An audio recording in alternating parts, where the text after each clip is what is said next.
Bonjour à tous, voici la recette des sablés au caramel de Damien Pichon. En avant pour la recette. Vous aurez besoin de jaune d'œuf, de sucre, de beurre pommade, de levure ainsi que de la farine. Et donc dans un premier temps, mettez les jaunes d'œuf, fouettez les jaunes d'œuf avec le sucre.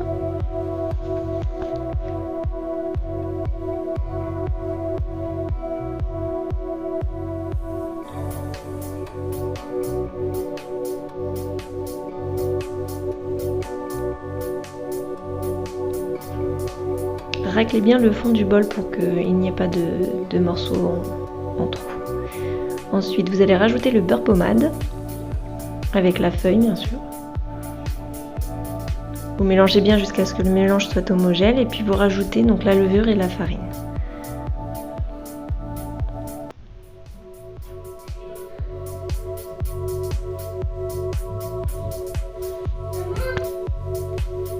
Ensuite, vous allez étaler la pâte sur une fine épaisseur pour qu'elle refroidisse assez vite. N'oubliez pas de décoller le papier cuisson. Ensuite, vous allez essayer de faire, vous pouvez rabattre la pâte sur elle-même pour faire sur 5 mm. J'ai utilisé le Silicomart R+, comme moule pour les petits sablés. Ensuite, vous allez emporte-piécer les sablés et les mettre dans le moule. N'oubliez pas de préchauffer le four à 180 et vous les faites cuire pendant 15 minutes. Ensuite, vous allez faire des petites cavités. Et pour le caramel, vous allez prendre du sucre, de la crème liquide, du beurre, de la vanille. Et dans un premier temps, vous allez infuser la vanille avec la crème liquide.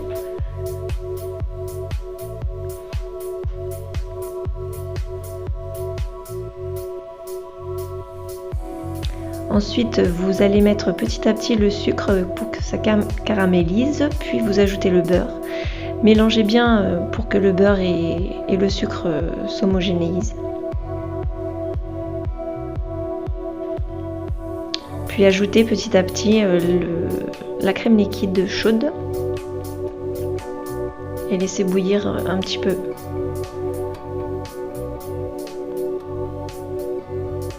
Ensuite, vous allez mettre le caramel dans la poche à douille et en verser sur les petits sablés.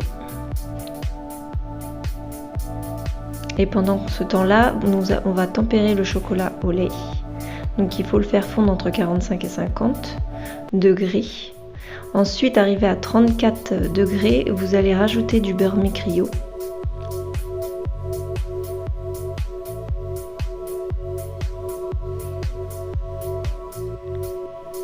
Et faire redescendre la température à 29-30 degrés.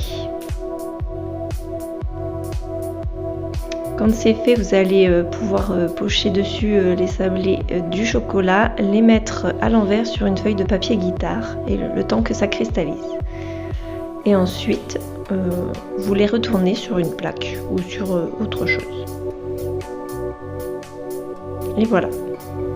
J'espère que la recette vous plaira. N'hésitez pas à liker, à mettre des commentaires si besoin pour plus de détails.